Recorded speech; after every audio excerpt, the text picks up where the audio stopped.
Donc c'est parti, est-ce que pour commencer tu peux te présenter s'il te plaît? Oui, bonjour, donc je suis Linda Guillon, je suis une ancienne gymnaste de haut niveau, ça date un petit peu, mais voilà, j'ai vécu toute la période sportive et puis l'après-carrière. Et depuis une quinzaine d'années maintenant, je fais de la reconversion. Et j'ai eu l'occasion de rencontrer Pauline de Sportail Community il y a quelques années au tout démarrage. Et on a vraiment apprécié l'une et l'autre la démarche, donc on a décidé de faire un partenariat pour que je puisse accompagner les sportifs de niveau en reconversion, étant donné que j'ai vécu aussi cette phase-là.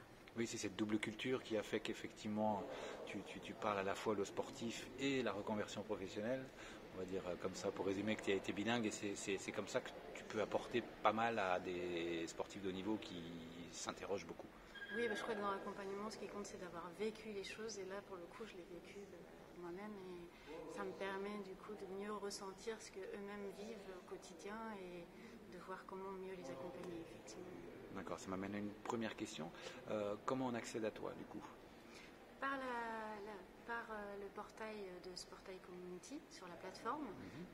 Là, vous contactez Sportail, vous échangez avec l'équipe de Sportail, et puis là, ils vont savoir orienter vers la bonne personne, et donc là, ils pourront vous orienter vers moi si besoin. D'accord. Concrètement, comment tu pourrais présenter un petit peu ta démarche, parce que tu as aussi ton style à toi, pour le dire comme ça. Oui, alors c'est une démarche, c'est un bilan de compétences qui est éligible au CPF, donc voilà, finançable par les fonds.